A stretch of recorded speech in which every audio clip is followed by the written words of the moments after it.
ভাইয়া, তুমি আর আমি একসাথে ঘুমাবো? হ্যাঁ, তুই আমার বউ আর আজ আমাদের বাসর রাত। কি মজা, কি মজা। হ্যাঁ, আজ সারা রাত আমরা খেলবো। তিথিকে যখন বিয়ে করি তার বয়স তখন 14। সম্পর্কে আমার ফুফাতো বোন। আমার দাদির ইচ্ছে বিয়েটা হয়েছিল। পরিবারের বড় ছেলে হয়ে আমাকে কোরবানির শিকার হতে হয়েছিল। ওকে যখন বিয়ে করি আমার বয়স তখন 26। বুঝতেই পারছেন, দুজন দুই গ্রহের বাসিন্দা। দাদি ছিল শেষ পর্যায়ে, কোনো রকম হাঁটতে চলতে পারতো। তাই একদিন বাবার ফুফুকে ডেকে এই কোরবানির ব্যবস্থা করে। তার এক কথা, নাত বউ দেখেই যাবে আর তিথির সাথে আমার বিয়ে দেবে। তাই তো এক প্রকার জোর করে তিথির সাথে আমার বিয়েটা হয়েছিল। অনিচ্ছা সত্ত্বেও দাদি জোরাজোরিতে বাসর ঘরে ঢুকতে হয়েছিল।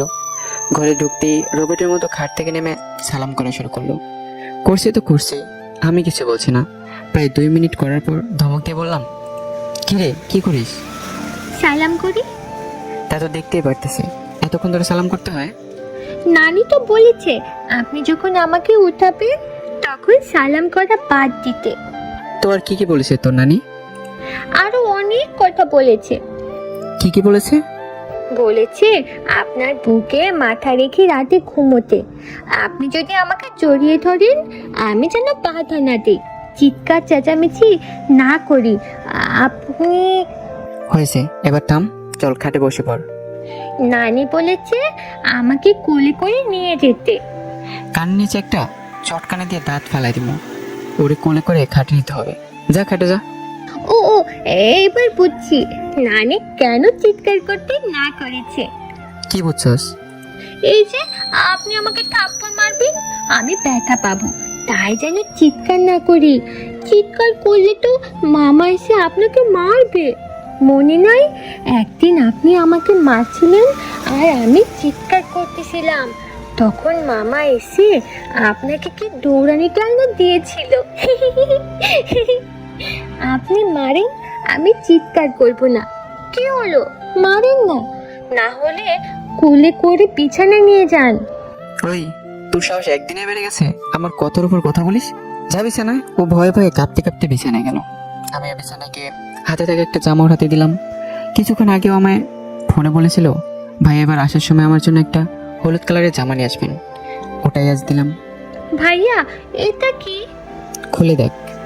ওয়াও, অনেক সুন্দর হয়েছে ভাইয়া, থ্যাংক ইউ। বলে গালে একটা চুমু দিল। আচ্ছা, আপনি এমন কেন? কেমন? এই যে ড্রেসটা এখন দিলেন, আগে যদি দিতেন তাহলে এটা পরেই আসতাম। কি শাড়ি পরাইছে, আমি পরবই না, তারপরেও বলে বিয়েতে শাড়ি পরতে হয়। আচ্ছা ভাইয়া, বিয়ে কি? ওর এত কিছু জানতে হবে না, শাড়িটা খুলে এটা পরে আয়। শাড়ি পরে ঘুমোতে পারবে না। আচ্ছা, খুলছি। ওই, কি করিস?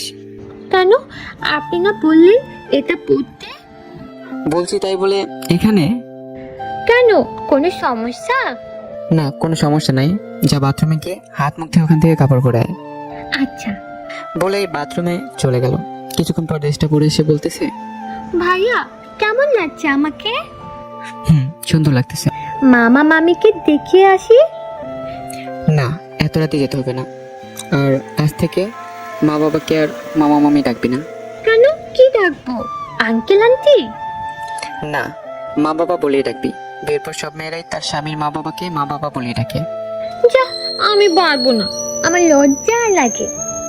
এদিকে আয়। কেন মারবেন? না, আয়। শোন, তোকে কিছু কথা বলি। বিয়ের পর মেয়েদের কিছু জিনিস পরিবর্তন করতে হয়। তার স্বামীর বাবা মাকে মা বাবাই ডাকতে হয়, চঞ্চলতা কমাতে হয়, আর কথা কম বলতে হয়। মনে থাকবে? থাকবে। ঠিক আছে, এখন ঘুমা। বলে আমি শুয়ে পড়লাম। ও শুয়ে পড়লো, কিন্তু বালিশে না, আমার বুকে। কি রে, খাটে কি বালিশের অভাব হয়েছে? নানি তো বলেছে এইভাবে ঘুমাতে। ওর কাণ্ড কারখানা দেখে আর কিছু বললাম না। সকালে ঘুম থেকে উঠে ফজরের নামাজ পড়তে গেলাম। নামাজ পড়ে হাঁটতে হাঁটতে বাজারে গেলাম চা খেতে। চা খেয়ে বাড়ি এসে দেখি সবাই কেমন কানাঘোষা করতেছে। আমি তোয়াক্কা না করে রুমে গেলাম। কিছুক্ষণ পর দাদি আসলো, এসে দিদিকে খোঁজা শুরু করলো। আর আমায় বলতেছে, এই রে নাতি, আমার নাতনিটারে কই রাখলা? দেখি একটু কেমন হলো। তোমার নাতনি আগে যেমন ছিল তেমনি আছে। তা কই আমার নাত বউটা?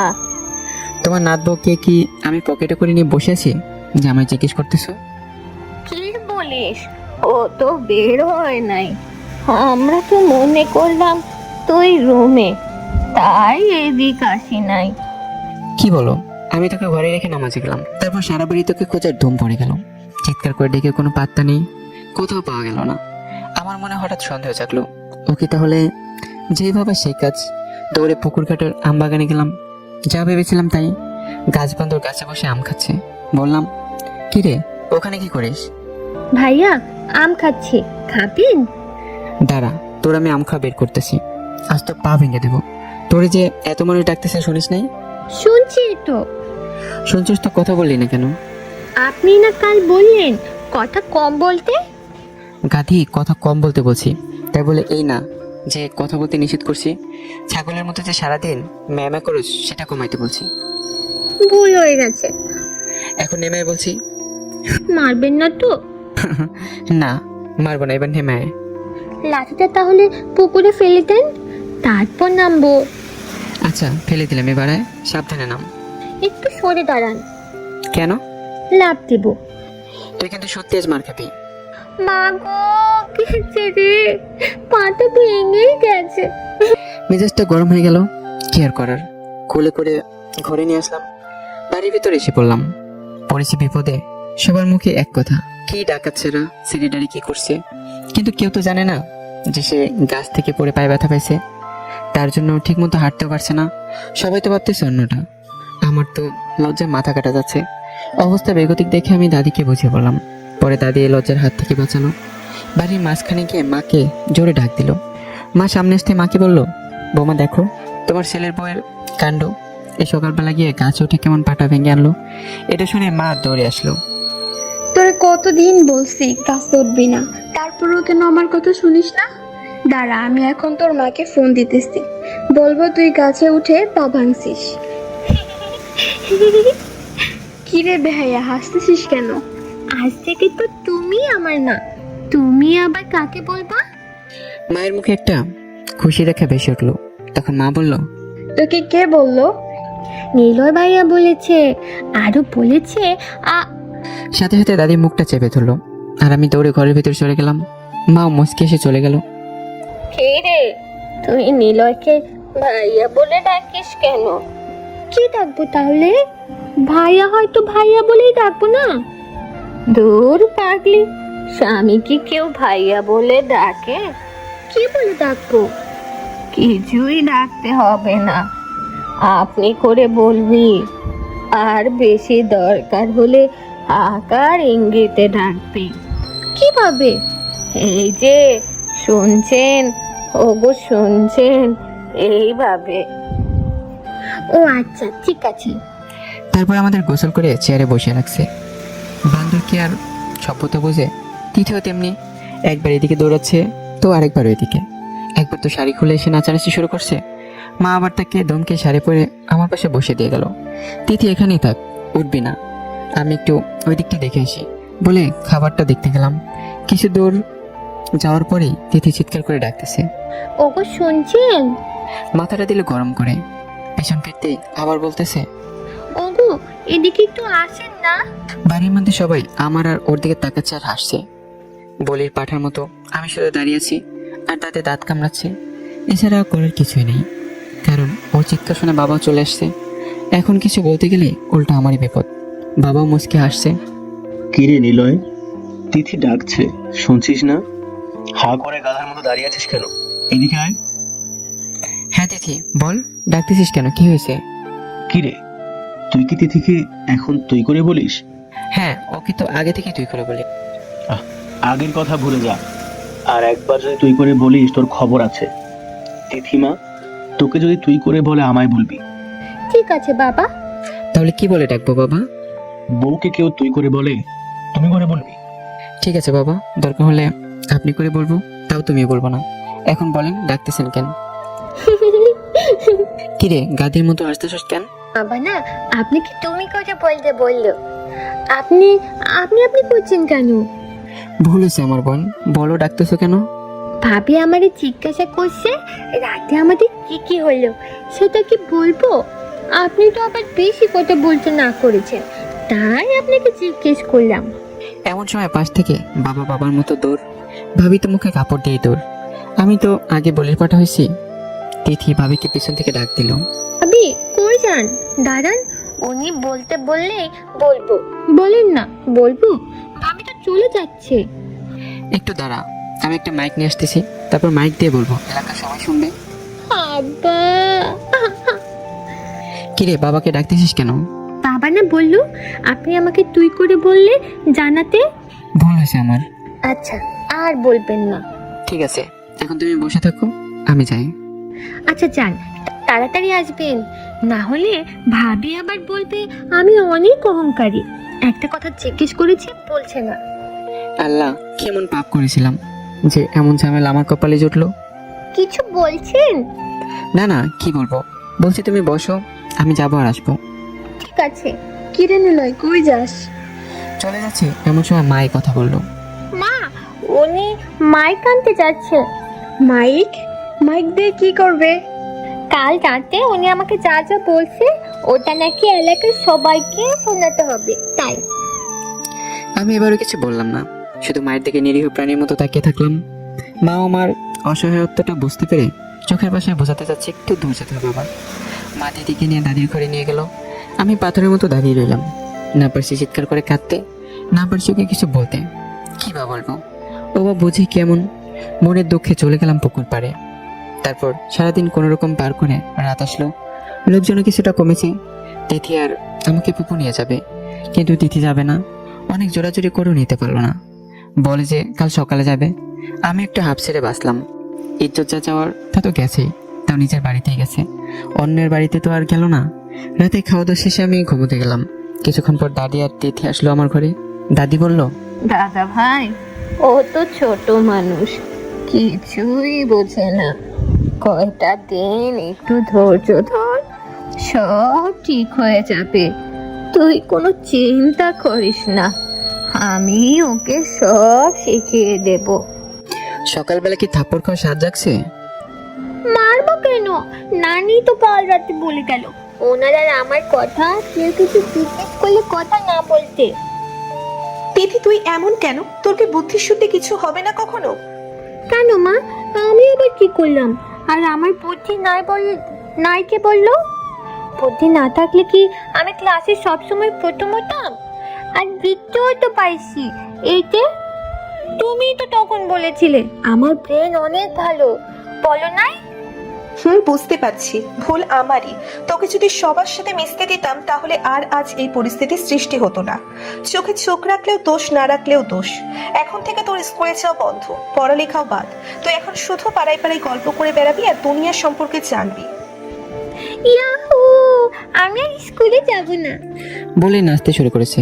দৌড়ে এসে আমায় বলতেছে, ভাইয়া ভাইয়া, ওগো ওগো, শুনছেন? আমার আর স্কুলে যেতে হবে না, আমি এখন সারাদিন ঘোরাঘুরি করবো আর খেলবো। আমার আমার যে কি খুশি লাগতেছে। বলে আমাকে জড়িয়ে তুললো। এদিক ওর চিৎকার শুনে বাবা মা দৌড়ে আসছে। এসে দেখে তিথি আমাকে জড়িয়ে ধরে আছে। এটা দেখে বাবা মার রুমে ঢুকলো না, হাসতে হাসতে চলে গেল। ফুপুও তাদের সাথে চলে গেল। এবার আমি সহ্য করতে পারলাম না, ঠাটিয়ে কানের নিচে একটা দিয়ে দিলাম। হঠাৎ তার মুখটা মলিন হয়ে গেল। সে বিছানার এক কোণে বসে পড়লো আর গাল ধরে নীরবে কাঁদতে লাগলো।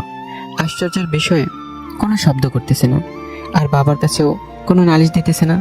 তারপরেও আমার রাগ কমলো না। উঠে ফ্রেশ হয়ে বাবা মাকে বলে জোর করে চলে আসলাম আমার কর্মক্ষেত্র চট্টগ্রামে। আসার সময় দাদিকে বলে আসলাম যে তোমার নাতনিকে পারলে কিছু শিখেও, না হলে আমার তার ওকে নিয়ে চলা সম্ভব না। পৌঁছতে প্রায় 16 ঘন্টা লাগলো।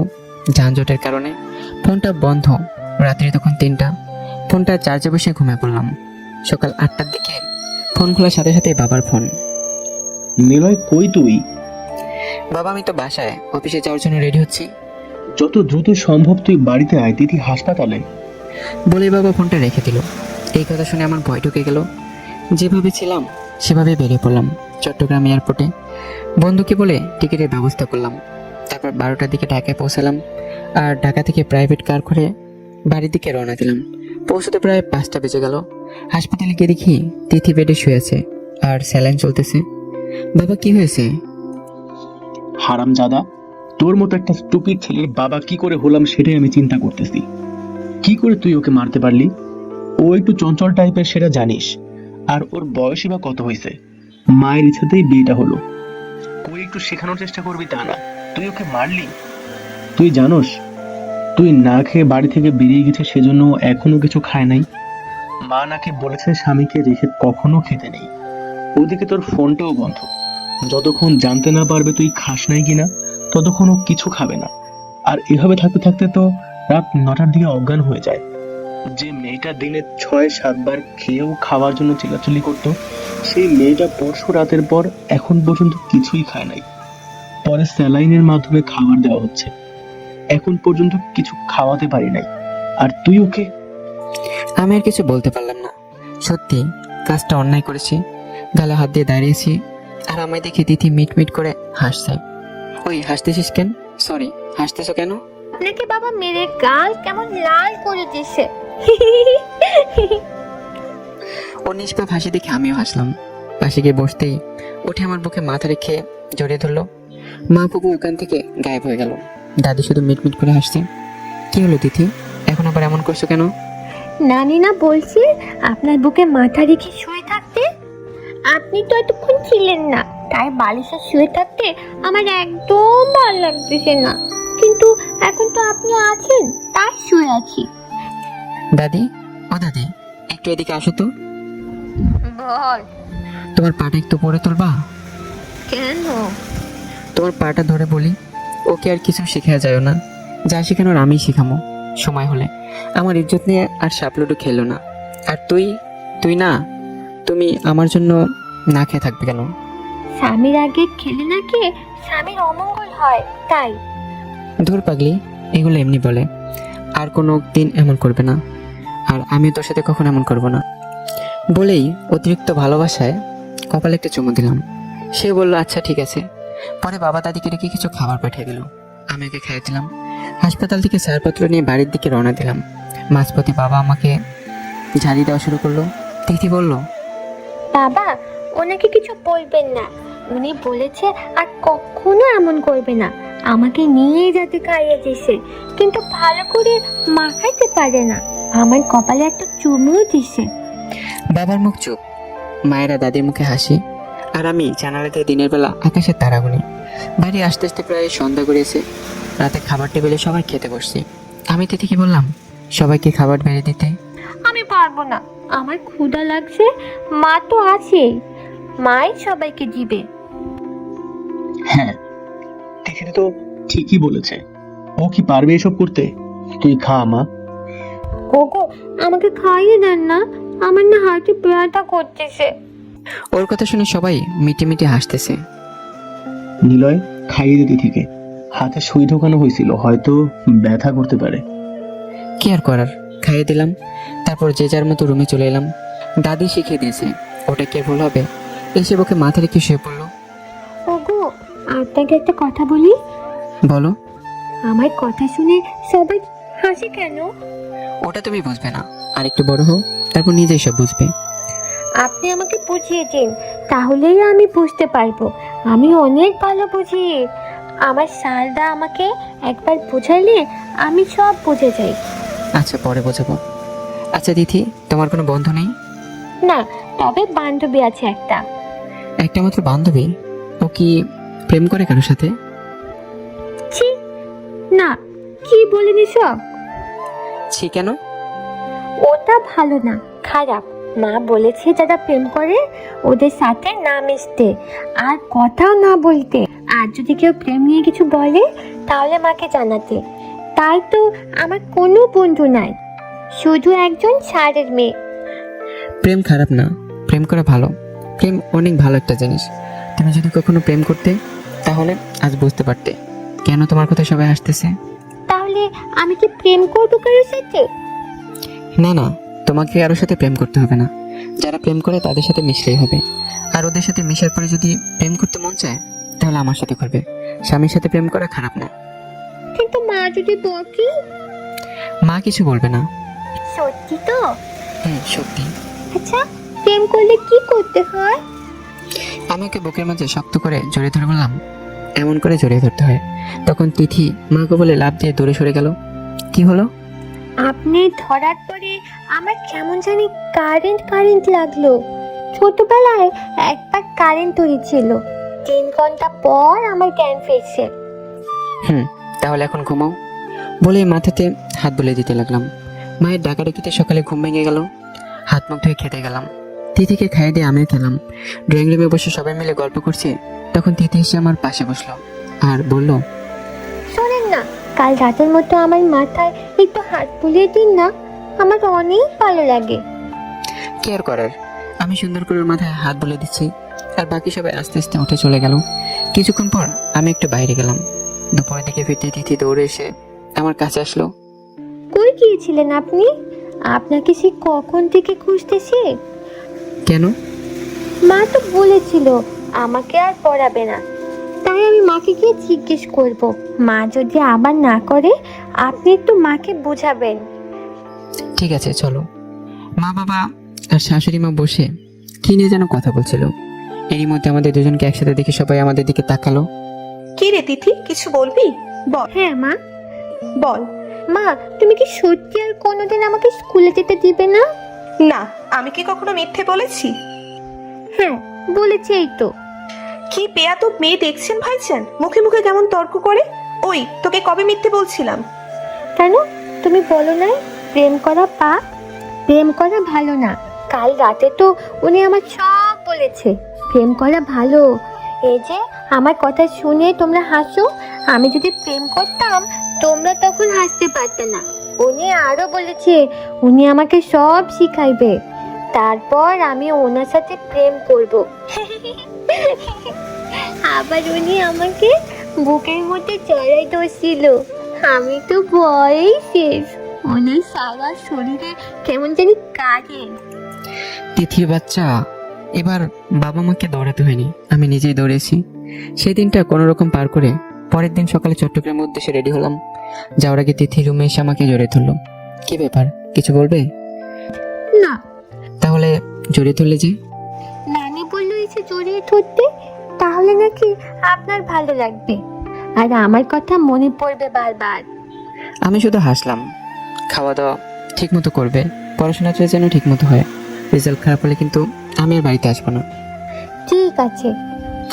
আর তোমার কি কিছু লাগবে আসার সময়? চকলেট আনবেন অনেকগুলো। আচ্ছা, এবার ছাড়ো, আমার দেরি হয়ে যাচ্ছে। বাইরে পর্যন্ত যাই, আমার ভালো লাগছে। মাথায় একটু হাত বুলিয়ে দিন না। কি আর করার, দিতেই হলো। সাথে কপালে একটা চুমু দিয়ে বললাম, হয়েছে, এবার ছাড়ো। পাগলি বউ আমার, বাইরে মানুষ দেখলে হাসবে। তিথি তখন ছেড়ে দিয়ে আমার পিছু পিছু আসলো। সবার কাছে বিদায় নিয়ে রওনা দিলাম। কয়েক পা যেতেই তিথির ডাকে পিছন ফিরলাম। শুনে, আপনি যে আমাকে জড়িয়ে ধরেছিলেন, কারেন্ট লাগলেও ছোট কালের কারেন্টের মতো না, আমার একটু একটু ভালো লাগছিল। কেমন জানি গরমের মাঝেও শীত শীত। বলছিলাম কি, আপনি তো চলেই যাচ্ছেন, তাহলে আমার যদি প্রেম করতে মন চায় তাহলে কিভাবে করব? আমি আর কিছু বললাম না, শুধু একটা দীর্ঘ শ্বাস নিয়ে আকাশের দিকে একবার তাকালাম। তারপর মাথা নিচু করে আবার রওনা দিলাম। কি হলো বলেন না যে? তাহলে কি অন্য কারোর সাথে করব? আমি আর পেছন দিকে না তাকিয়ে চলে আসলাম। ওই ছেড়ে, তোর মাথা কি কিছুই নেই? থাকবেই কি করে?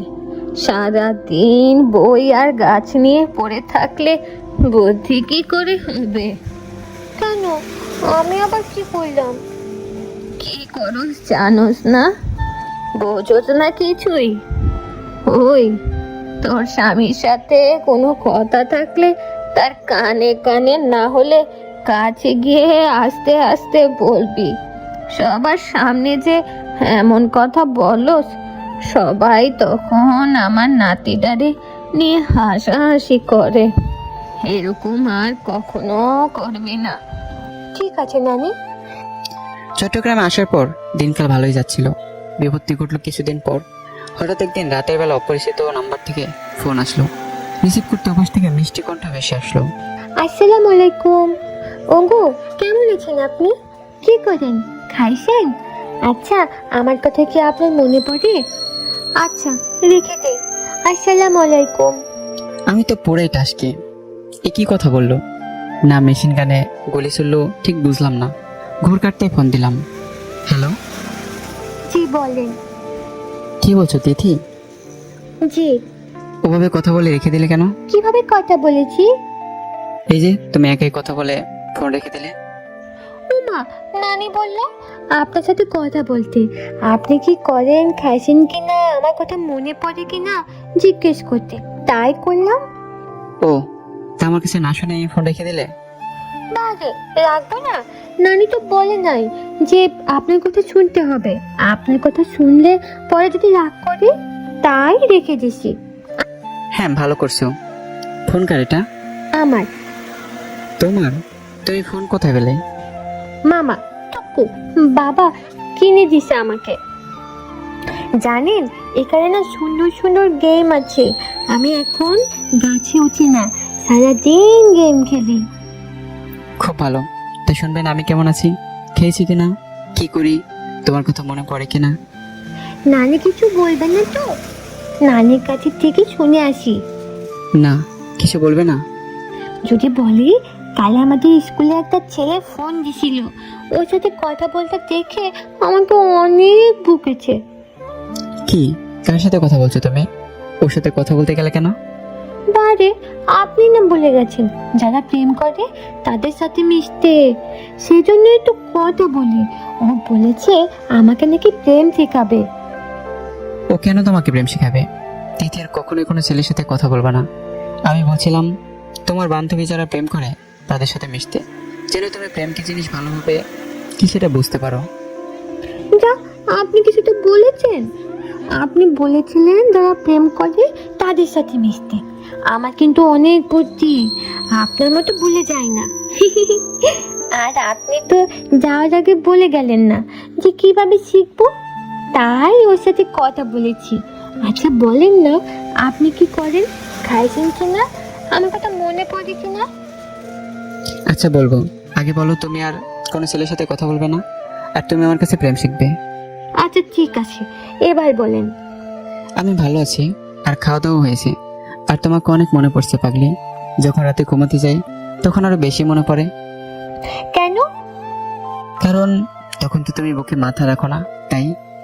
ও আচ্ছা, জানেন বাবা যে মোবাইলটা দিছে সেটা অনেক ভালো, সাউন্ডটা অনেক জোরে হয়। তুমি কি করে জানলে?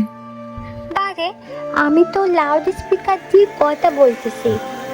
আমাদের বিজ্ঞান স্যার বলছে মোবাইলে কথা বলার সময় অতি উচ্চমানের তরঙ্গ আমাদের কানে ক্ষতি করতে পারে, তাই আমি কানে ধরি না। কেন, বাবার সাথে কথা বলবেন? বাবা? বাবাকে কই পেলে? বাবা তো এখানেই। সাথে সাথে ফোনটা কেটে দিলাম। আল্লাহ জানে এই মেয়ে কতদিন পর্যন্ত আমার ইজ্জত নিয়ে ফুটবল খেলে। পরের দিন রাতের বেলা আবার তিথির ফোন। ভয় ভয় ফোনটা রিসিভ করলাম। ফোন ধরেই, বাবা মা তোমরা সবাই কেমন আছো? তোমাদের শরীরটা ভালো তো? বাবা মাকে কই পেলেন আপনি? কেন, বাবা মা নেই? না, আমি তো নানির ঘরে। ও, নানি কেমন আছে? হাসতেছো কেন? আমার নানিকে আপনি নানি বলেন? আপনার তো দাদি হয়, আর নানি তো আপনার কথা শুনতে পারবে না। আমি তো কানে ধরে আছি। নানি বলেছে স্বামীর সাথে কথা বলার সময় নাকি কানে ধরে কথা বলতে হয়। যাক, এতদিনে তোমার নাতি একটা কাজের মতো কাজ করেছে। শোনেন না, আপনাকে কিছু কথা বলি। হ্যাঁ বলো। আপনার জন্য না আমার অনেক অনেক করে আপনাকে না আমার খুব মনে পড়ে। সারাক্ষণ মনটা চায় আপনার পাশে থাকি, আপনার বুকে মাথা রেখে ঘুমাই। আপনি যখন অনেক চিন্তায় থাকেন, আপনার কপালে চুমু দিয়ে সব চিন্তা দূর করে দিই। আমার কোলে মাথা রেখে আপনাকে ঘুম পাড়াই। তিথি সত্যি? দাঁড়ান না, শেষ হয় নাই তো। সব সময় আপনার হাতটা ধরে থাকি, আপনাকে আমার আঁচল দিয়ে বাইধা রাখি, আপনার সাথে একতলায় খাই। আপনার তিথি সত্যি তোমার এমন মনে হয়? ইস, আপনি এমন কেন দিলেন তো সব বলে? নানি তারপরে যেন কি বলতে বলেছিলে? উনি তো সব বলিয়ে দিল। তিথি ফোনটা রাখো, অনেক রাত হয়েছে, এখন ঘুমাও, মুডটাই নষ্ট করে দিল। আচ্ছা, পরে মনে হলে আবার ফোন দিব তাহলে। আর কোনো কথা না বলে ফোনটা রেখে দিলাম। রাত 3টা, আবার তিথির ফোন। রিসিভ করতেই ঘুম গলায় বলতেছে, ওগো শুনেন না, আমার না এখন মনে পড়ছে, বলি। মেজাজটা 420 করে দিলাম এক ধমক। ঘুমা ফাজিল মেয়ে, এই রাত্রিবেলা ফাজলামি করতেছোস, তারপরে দাঁত ফালাই দিব বলে ফোনটা রেখে দিলাম। কিছুক্ষণ পরে বাবার ফোন। আসসালামু আলাইকুম বাবা। হারামজাদা থাপড়ায় দাঁত ফলাই দিব। তুই তিথিরে কি বলছস? মেয়েটা এত রাতে কাঁদতেছে কেন? তোমায় কে বললো কাঁদতেছে? বলতে হবে কেন? তিথি তো কাঁদতে কাঁদতে আমায় ডাকতেছিল। ও নাকি তোকে কি বলতে চাইছিল। তুই ওর সাথে খারাপ ব্যবহার করলি কেন? বাবা, ওর বকর বকর শুনে কি করবো বলো? সকালে একটা মিটিং আছে আর এত রাতে ফোন দিছে, তাই রাগ করে বকছি। তোর মিটিং এর গুল্লি মারি। তিথিমা নে, তুই আমার সামনে বল। আর সাউন্ড বাড়িয়ে দিলাম। একটা গালাগালি যদি করছোস তোর চট্টগ্রামে গিয়েই জুতা দিয়ে বাইরাম। বল মা, বল। আল্লাহ ইজ্জত বাঁচাও। আপনাকে ছাড়া আমি থাকতে পারবো না। আমি আপনাকে অনেক ভালোবাসি। রাখি, হ্যাঁ, আল্লাহ হাফিজ। বাবা বাবা বাবা, আপনি কি আছেন? আমি সুন্দর করে ঘুমিয়ে পড়লাম। পরের দিন সারাদিন অফিস থেকে এসে খাওয়া দাওয়া করে ঘুমোতে যাবো, তখনই তিথির ফোন। হ্যালো জান। তিথি, এগুলো কি? আমার এক বান্ধবী বলেছে এমন করলে নাকি আপনি খুশি হবেন। আপনি খুশি হন না? আল্লাহ তুমি আমার ধৈর্য দাও, নয়তো এই মেয়ের একটু আমার বোঝার মতো বুদ্ধি দাও। কি হলো, আপনার কি ভালো লাগছে না? হ্যাঁ, ভালো লাগছে না, খুব ভালো লাগছে। এখন বাদ দাও, আমাকে আর খুশি করতে হবে না। আমি এমনিতেই তোমার উপর অনেক খুশি। আচ্ছা ঠিক আছে, তাহলে রেখে দেই। বলে ফোনটা রেখে দিল। এভাবে দিন যাচ্ছিল। দেখতে দেখতে রোজা এসে গেল। আমার এক অফিস কলিগের মাধ্যমে অফিসে সরিয়ে গেল আমি বিয়ে করেছি। তাই আর কি করার, সবাইকে নিয়ে ইফতার পার্টির আয়োজন করলাম। আর সিদ্ধান্ত হলো ঈদের পর দিন সবাই আমার বউ দেখতে আমার গ্রামের বাড়ি জামালপুরে যাবে। ঈদের ছুটিও পড়েছে অনেক, 10 দিন। নতুন বিবাহিত দেখে অফিস থেকে আমাকে অফিস ছুটির 2 দিন আগে ছুড়ে দিল। তাই বাড়িতে না জানিয়ে রওনা দিলাম। মাঝপথে বাড়িতে ফোন দিলাম। মা বলল তিথি তাদের বাড়িতে গেছে। তাই আল্লাহর কাছে হাজার শুকরিয়া জানিয়ে মাকে বললাম আমি আসতেছি। যেতে যেতে রাত 8টার মতো বাজলো। আমি বাবা মায়ের রুমে ঢুকে সালাম জানিয়ে আবার রুমে ঢুকতেই চিৎকার দিয়ে উঠলাম। মা বাবা দুজনেই আসলো। কি হয়েছে নিলয়? এটা কি? এবার দেখ, চিনতে পারবি। কিন্তু মা তো বললো। হ্যাঁ রে বাবা, বলেছিলাম তুই আসবি, এটা তোর ফুপুকে জানাইছিলাম। তিথি কিভাবে যেন শুনে চলে আসছে। একটা পাগলিকে ছেলের বউ পাইছি আমি। পিছে পিছে দাদি চলে আসছে। আর এসেই নাতনি, আমার স্বামী পাগল। স্বামী আসতেছে শুনেই চলে আসছে কতদিন পর। বাড়ি গেল কিন্তু একটা দিনও থাকলো না, চলে আসলো স্বামীর টানে। আপনি এমন কেন? কেমন? আমাকে না জানিয়ে চলে আসলেন। আমায় তো একবার বললেই পারতেন। আপনি জানেন কতদিন থেকে আপনার জন্য অপেক্ষা করতেছি। মা কথা বলার সময় শুনছিলাম, না হলে তো জানতেই পারতাম না। আমি শুনেই এসে পড়ছি। আল্লাহ তোমার কাছে হাজার শুকরিয়া, তুমি আমার কথা শুনছো। বাবা মা চলে গেল। দাদি হাসতেছে। কেন আসলে? আসবো না, আপনি বাড়িতে আসছেন এতদিন পরে। আমি যদি না থাকি তাহলে চকলেটগুলো কাকে দিবেন? নষ্ট হয়ে যাবে না? আর মা বলেছিল আপনি আসার সময় আমার জন্য অনেক কিছু নিয়ে আসবেন, তাই চলে আসছি। ওই সতীন, স্বামী আসছে এতদিন পর, সালাম কর, কেমন আছে জিজ্ঞেস কর আগে, তারপর তোর জন্য কি আনছে তা দিবে। মাথায় কি বুদ্ধি হবে না তোর? ও ভুল হয়ে গেছে। আসসালামু আলাইকুম, কেমন আছেন? চকলেটগুলো দেন তাড়াতাড়ি। আল্লাহ আমার প্রমাণ করলে কুত্তা লেজ কখনো সোজা হয় না। রাগে দুঃখে চকলেটগুলো বের করে দিলাম। ও নিয়ে বিছানায় চলে গেল। রাতে খেয়ে ঘুমাতে গেলাম। সেও আগের জায়গায় ঘুমিয়ে পড়লো। কিছুক্ষণ পর একটা করে চকলেট নিচ্ছে আর খাচ্ছে। মাঝ রাত্রিতে তিথি ধাক্কা ধাক্কিতে ঘুম ভেঙে গেল। ওগো শুনছেন? তিথি বিরক্ত করো না তো, ঘুমোতে দাও। শুনেন না একটু, হ্যাঁ বলো। বলছি কি আপনার ব্যাগে তো আরো চকলেট আছে, একটু বের করে দিবেন? ওইগুলো শেষ। শেষ মানে? তুমি কি ঘুমোনি? এতক্ষণ কি চকলেটই খেলে? হ্যাঁ, খাবো না? দিনে তো খাওয়া যাবে না, আর রেখে দিলে যদি নষ্ট হয়ে যায়। কে বললো তোমার চকলেট নষ্ট হয়ে যায়? কেউ বলেনি। একবার ছোট কাকা বিদেশ থেকে আমার জন্য অনেক চকলেট আনছিল, 1 বছর পর সেগুলো নষ্ট হয়ে গেছিল। তিথি একটা কাজ করতে পারবে? কি? আমার মাথাটা খেতে পারবে? যা, ওখানে কি চকলেট পড়েছে নাকি যে খাবো? তার মানে চকলেট পড়লে আমার মাথা খেতে? না, শুধু চকলেটটা খেতাম। জানেন না, অপচয়কারী শয়তানের ভাই। তাই কোনো জিনিস পড়ে গেলে আমি সেটা নষ্ট করতে দেই না। আচ্ছা, মেয়েরাও কি শয়তানের ভাই হয়? তুমি কি ঘুমাবে না থাপ্পড় খাবে? চকলেট খাবো, দিন না এনে। অবশেষে এনে দিতে হলো। পরের দিন সকালে পুকুর পাড়ে বসে আছি। আপনার কি মন খারাপ? একটু। ও আচ্ছা, দাঁড়ান, আপনার মন ভালো করে দিই। চুমু চুমু চুমু। বাহ, সুন্দর। শব্দ হচ্ছে না, আর একটু জোরে শব্দ করো। সে আরো জোরে চুচু করে শব্দ করতে লাগলো। আমি আর ঠিক থাকতে পারলাম না, ওর পাগলামি দেখে হেসে দিলাম। হয়েছে, থাকার লাগবে না, এবার চুচু করা বন্ধ করো। সে বিশ্বজয় হাসি দিল। ইফতারের সময় আমি ওর পাশে বসলাম, না খাইয়ে দেওয়ার বয়ে টেবিলের ঠিক উল্টো দিকে বসলাম। খাবার মাঝের দিকে তাকাতে মুসকে মুসকে হাসছে, তাই সুযোগ বুঝে একবার দিলাম চোখ মেরে। ওয়াও, অনেক সুন্দর হয়েছে। কেমনে করলেন? আবার একটু করেন তো। কি রে মা? বাবা, ওরে না খুব সুন্দর করে চোখ কেমন জানি বন্ধ করেছে, এই যে এইরকম ভাবে। দু চোখ বন্ধ করে বাবাকে দেখাচ্ছে। না না, হয় নাই, আমি পারি না, উনি একটা দিয়ে করছে। একটু একটু দেখান না, বাবাও দেখুক। আমি আর কারো দিকে না থেকে মাথা নিচু করে খেতে লাগলাম।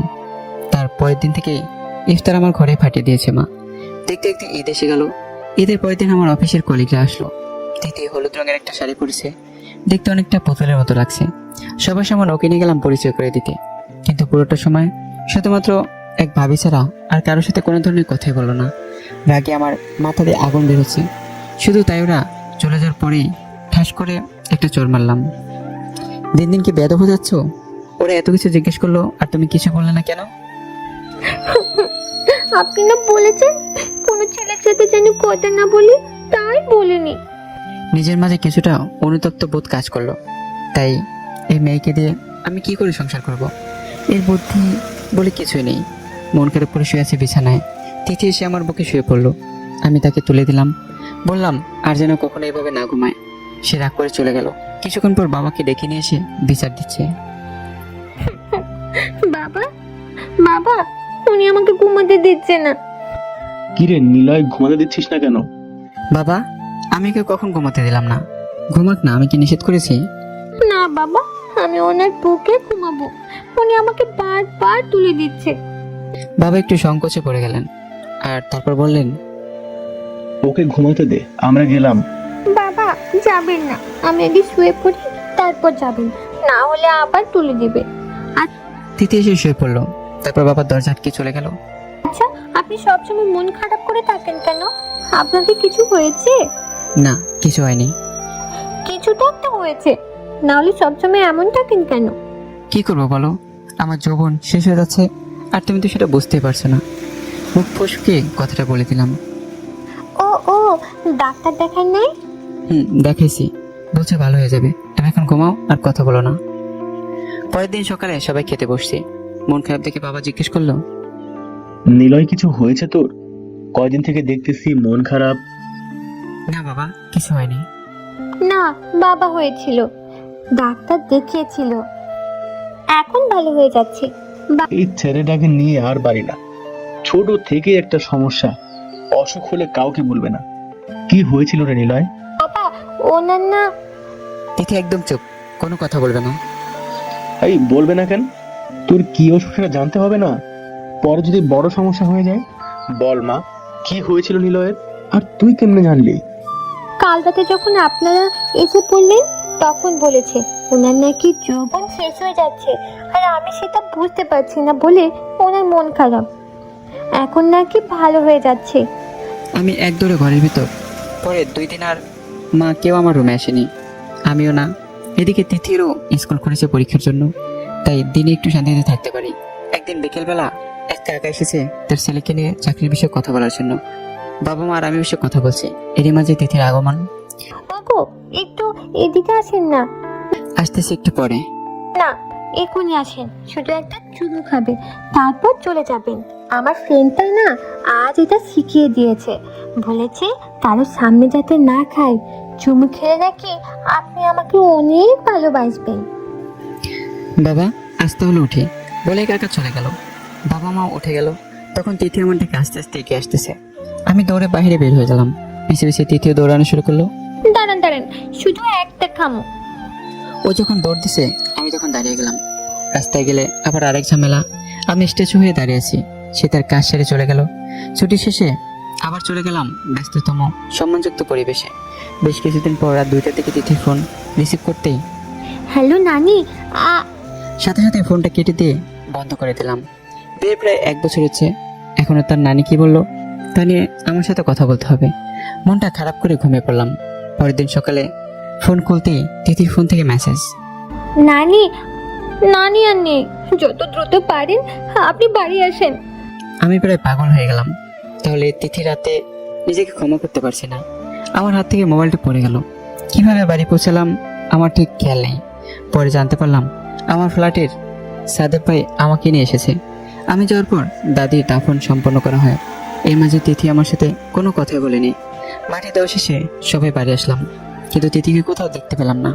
পরে দাদির কবরে গিয়ে দেখি দাদির পায়ের দিকে তিথি বসে কাঁদছে। তিথি চলো বাড়ি যাবে। তিথি আমাকে জোরে ধরে চিৎকার করে কেঁদে কেঁদে উঠলো। কোনোভাবেই তাকে সেখান থেকে সরাতে পারলাম না। পরে বাবা মা এসে তাকে অনেক বুঝিয়ে তাকে বাড়ি নিয়ে গেল। দাদির জন্য আমার অনেক খারাপ লাগতেছে, কিন্তু তিথির জন্য তা প্রকাশ করতে পারছি না, তাহলে তো আরো পাগলামি করবে। রাতে খাওয়া দাওয়া করে সবাই ঘুমিয়ে পড়লাম। তিথি আমার বুকে শুয়ে আবার কান্না শুরু করে দিল। আমি ওকে অনেক বুঝিয়ে ঘুম পাড়িয়ে দিলাম। মাঝরাতে হঠাৎ কান্নার শব্দে ঘুম ভেঙে গেল। উঠে দেখি তিথি পাশে নেই। দৌড়ে দাদির কবরের পাশে গেলাম। গিয়ে দেখি তিথি একটা লাইট নিয়ে দাদির কবরের পাশে বসে বসে কাঁদছে।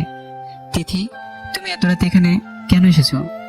নানি তো অন্ধকারে ভয় পায়, নানি তো বাড়ি ছাড়া কখনো কোথাও থাকেনি, নানি এখানে কিভাবে থাকবে?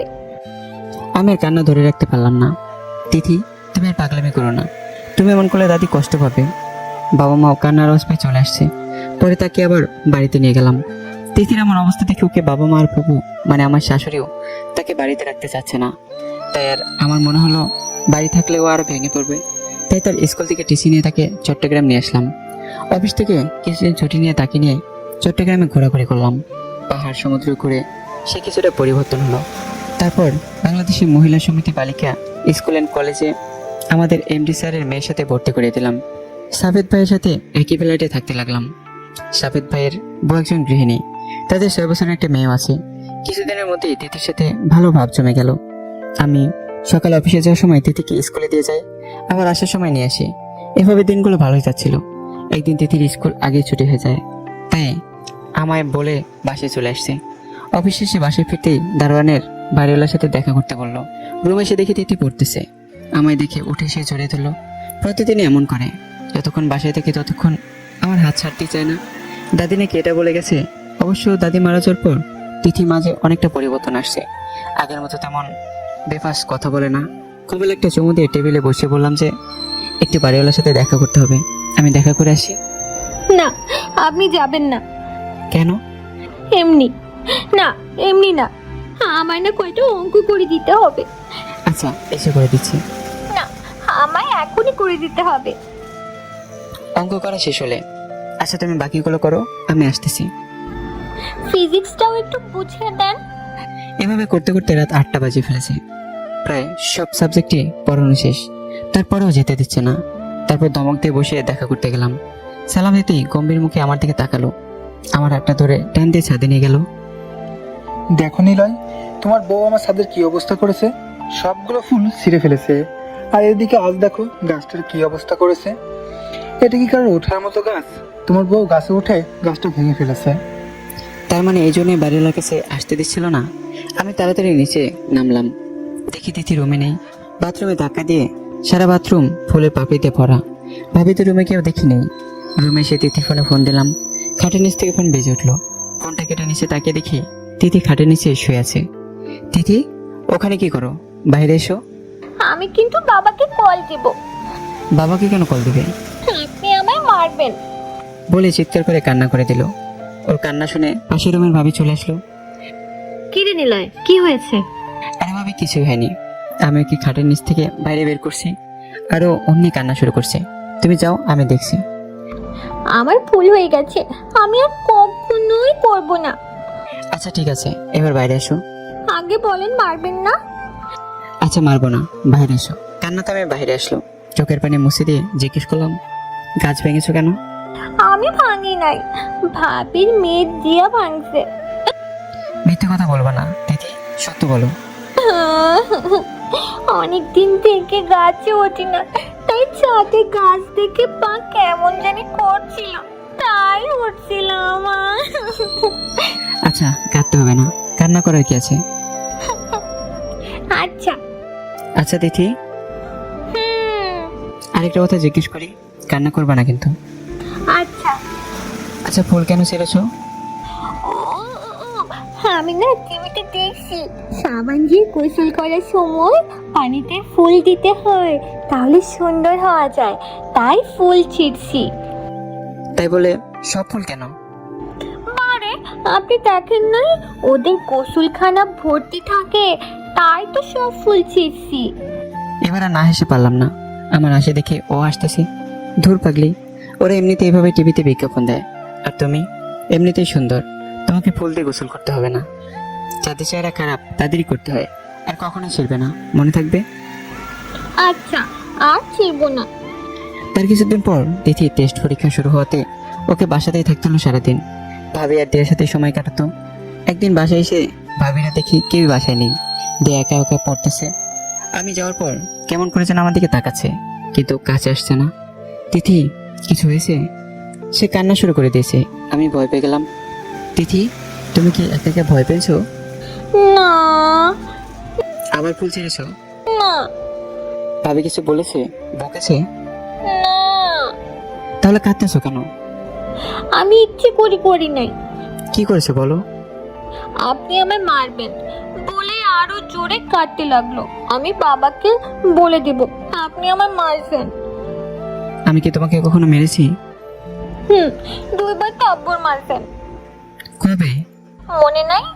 একদিন সকালবেলা আর ঈদের পর একদিন আপনার বন্ধুর সাথে কথা না বলার জন্য মারছিলেন। আচ্ছা, তখন বুঝতে পারিনি। তারপর তো আর মারিনি, আর মারবো না। বলো কি করছো? দিয়ানা চকলেট খেয়েছিল, আমি চাইছিলাম, আমাকে দেয় নাই। পরে আমি ওর কাছ থেকে জোর করে সেটা কিনে নিয়েছি। তারপর সে আমার চুল টেনে ধরছিল, তাই আমি ওকে কামড় দিয়েছি। কামড় দিছো মানে? দিয়ে এখন কোথায়? ওকে নিয়ে হাসপাতালে গেছে ওর মা। আমি দেরি না করে হাসপাতালের দিকে রওনা দিলাম। তিথি আমার পিছে পিছে গেল। হাসপাতালে গিয়ে দেখি দেয়ার ট্রিটমেন্ট চলছে। 4টা সেলাই দিয়েছে হাতে। তিথি আমার হাতটা ধরে অপরাধের মতো পিছে দাঁড়িয়ে পড়লো। সাথে সাথে কান্না শুরু করে দিয়েছি। কি রে নিলয়, তুই কি তিথিকে বকাবকি করছিস নাকি? সুযোগ পেলাম কই, তার আগে তো বাবার ভয় দেখানো শুরু করেছে। থাক, কিছু বলিস না। দিয়াকে যখন কামড় দিছে, দেয়ার আগে সেই কান্না শুরু করে দিছে হাতে রক্ত দেখে। ছোট মানুষ বুঝতে পারে নাই। ভাবি, ও এবার এসএসসি দেবে। ওকে তুমি ছোট বলছো? ওকে আমি আর এখানে রাখবোই না, খালি ওকে বাড়িতে পাঠিয়ে দেবো। আমি বাড়ি যাব না। তোকে আমি যেতে দেবো না। শুধু আর পাগলামি করবি না কখনো, মনে থাকে যেন। আচ্ছা। ভাবলাম হাসপাতালে যখন এসে পড়েছি তখন প্রেশারটা একটু মেপে যাই। যে না নার্স প্রেশার মাপা শুরু করেছে, দিতে এসে নার্সের চুল ধরে টানাটানি শুরু করেছে। এটা কেমন বেয়াদব? ও আপনাকে ধরেছে কেন? ধরেছে মানে? প্রেশার মাপতেছে, ধরতে হবে না? না, ধরবে না। নানি বলেছিল তোর স্বামীর পাশে যেন কোনো মেয়ে খেসতে না পারে, কোনো মেয়ে যেন তোর স্বামীকে স্পর্শ না করে। যদি করে তাহলে কিন্তু তোর স্বামীকে হারাবি। আমি হাসি আটকালেও নার্স না হেসে পারলো না। পরে নার্স আর প্রেশার মাপলো না। তারপর তাকে নিয়ে বাসায় চলে আসলাম। আর টেস্ট পরীক্ষা শেষ হওয়ার পর তাকে বাড়িতে পাঠিয়ে দিলাম, যাতে আর কোনো অঘটনের সৃষ্টি না হয়। কে শুনে কার কথা। পরদিন বাবাকে সাথে নিয়ে হাজির। তাকে দেখে একদিনের চেহারা বেহাল দশা করে ফেলেছে। অবশেষে বাসায় ঢুকে দেখি বাবার তিথি বসে গল্প করতেছে। আমাকে দেখে তিথি বাবার পাঞ্জাবি ধরে বাবার পিছে দাঁড়িয়ে গেল। অনেক কেঁদেছে মনে হয়। দেখি মনে হলো, বাবা কখন এসেছো, কেমন আছো? বাবা কোনো কথা না বলে আগে হাতের কাজটা সেরে নিল। হারামজাদা, তোর সাহস কি করে হলো মেয়েটাকে একা একা পাঠানোর? আর রাস্তায় যদি কিছু একটা হয়ে যেত? বাবা জানো কি করেছে? চুপ, কোনো কিছুই আমি জানতে চাই না। একটা কথা বলবি, একটা চর খাবি। যত কথা তত চর। তিথি খিলখিল করে হেসে উঠল। আমি ওর দিকে তাকাতে বাবার পিছে লুকিয়ে পড়লো। বিপত্তি আরো ভালো কিছুদিন পর। তিথির যখন এসএসসি পরীক্ষা শুরু, তার এক কথা, ও পড়ার সময় আমাকে খাটে হেলান দিয়ে বসে থাকতে হবে। ও আমার বুকে মাথা রেখে পড়বে, আর আমাকে ওর মাথায় হাত বুলিয়ে দিতে হবে। তা না হলে সে পড়বে না। দীর্ঘ 1.5 মাস আমি ঠিকমতো ঘুমোতে পারিনি। ওর রাত 2 থেকে 3টা পর্যন্ত পড়তো, আবার 6টা থেকে 6:30 উঠতো। পরীক্ষার সময় মেয়েটার চোখে ঘুমই থাকে না। যে করেই হোক তাকে প্রথম হতে হবে, তা না হলে তার মাথা ঠিক থাকে না। ক্লাস 7 অসুস্থতার জন্য তিথি হয়েছিল। পরে যে প্রথম হয়েছিল, তার বাবা মা এসে রিকোয়েস্ট করে তিথিকে প্রথম করে দিছে, কারণ তাদের ছেলেকে খামচিয়ে কামড়িয়ে শেষ করে দিছিল। আরও পড়ার সময় কেউ ডিস্টার্ব করলেও তার অবস্থা অনেকটা খারাপ করে দেয়। তাই কিছু বলার সাহস হয়নি। পরীক্ষা শেষে আবদার করলো আমার সাথে ঘুরবে। ছুটি নেই বললে স্যারের মেয়েকে বলে ছুটির ব্যবস্থা করলো। একদিন তাকে নিয়ে পার্কে গেলাম ঘুরতে। এই দেখেন দেখেন, মেয়েটা মনে হয় পানিতে পড়েছিল। চলেন চলেন, দেখে আসি। তিথি, দেখতে হবে না সব, চলো এখান থেকে, বাসায় যাব। আসলে তারা করছিল। আরে আপনি এমন কেন? দেখছেন না ছেলেটা একা? আমরা গিয়ে সাহায্য করি হাসপাতালে নেওয়ার জন্য। তিথি, হাসপাতালে নিতে হবে না। মেয়েটা দেখুন উঠতেছে, তার মানে সে বেঁচে আছে, আমাদের যেতে হবে না। এই বলে তাড়াতাড়ি ওখান থেকে চলে আসলাম। দেখতে দেখতে তিথির রেজাল্ট হয়ে গেল। অনেক ভালো রেজাল্ট করেছে, আমাদের বক্সিগঞ্জ উপজেলার প্রথম। সেদিন যে তিথি কি পরিমাণ খুশি হয়েছিল তা বলে বোঝাতে পারবো না। প্রায় ঘন্টাখানেক লাফিয়েছে, আর কিছুক্ষণ পর পর আমায় সে জড়িয়ে ধরেছে। অথচ এই মেয়েটির রেজাল্টের আগের দিন রাতে সারা রাত ঘুমাতে পারেনি, সাথে আমাকেও ঘুমাতে দেয়নি। আমাদের বিবাহিত জীবনে বসন্ত শুরু হয়েছিল তিথির এইচএসসি পরীক্ষার পর। ততদিনে সাফেদ ভাইরা ঢাকার দিকে চলে গেছে, তাই পুরো ফ্ল্যাটে আমরাই ছিলাম। মনে পড়ে আমাদের বিয়ের 4র্থ বার্ষিকীতে ফিরতে একটু রাত হয়। অনেকক্ষণ কলিং বেল চাপার পরও দরজা খুলছিল না। তখন আমার চাবি দিয়ে দরজা খুলে দেখতে যাব, দেখি দরজা খোলা, ভিতরে অন্ধকার। খুঁজে লাইটটা জ্বালাতে আমি অনেকটা ভয় পেয়ে গেলাম। কার বাসায় ঢুকলাম? পরে খেয়াল করে দেখলাম না, ঠিকই আছে। সারা ঘর সুন্দর করে সাজানো, টেবিলের উপর একটা শেরওয়ানি রাখা, সাথে চিরকুট। ওগো, নানি বলে গিয়েছিল যখন তুই বড় হবি বিয়ে কি বুঝতে পারবি, সেদিন যেন আবার আমি প্রথম দিনের মতো বউ সাজি।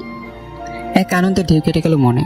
আমি ফ্রেশ হয়ে শেরওয়ানি পরে গিয়ে দেখি রুমটা সুন্দর করে সাজানো। দরজায় দাঁড়িয়ে বললাম, দাদি যেন কি বলেছিল, বলে হেসে দিলাম।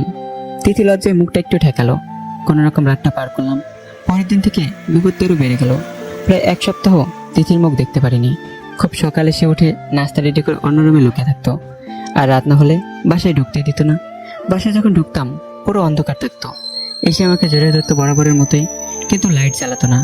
শোয়ার সময় আমার হাতটা বেঁধে রাখতো, তারপর ঘুমোতো। এভাবে তার অত্যাচারের দিনগুলো যাচ্ছিল। ঢামেকে চান্স হওয়ার পর আমি ঢাকার দিকে চাকরি নেই। চান্স হওয়ার কিছুদিন পরে তিথি কনভিন্স করে। সেদিন যে আমি কি পরিমাণ খুশি হয়েছিলাম তা ভাষায় প্রকাশ করার মতো না। তিথিকে খবরটা জানানোর পর ও যে কতক্ষণ আমার বুকে মুখ লুকিয়েছিল তা আমার মনে নেই। কিছুক্ষণ পর দেখি তিথি কাঁদতেছে। এই পাগলে, কাঁদতেছো কেন? বাবু হলে তো আপনি বাবুকেই ভালোবাসবেন, আমায় তো আর বাসবেন না।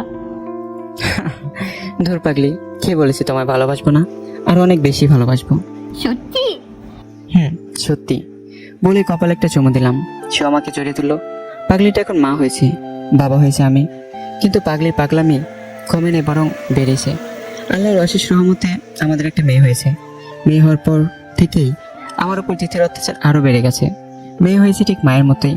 মা যেমন স্বামীর বুক ছাড়া ঘুমায় না, তেমন মেয়েও বাবার বুক ছাড়া ঘুমায় না। আর এই নিয়ে মা মেয়ের মধ্যে ঝগড়া লেগেই থাকে।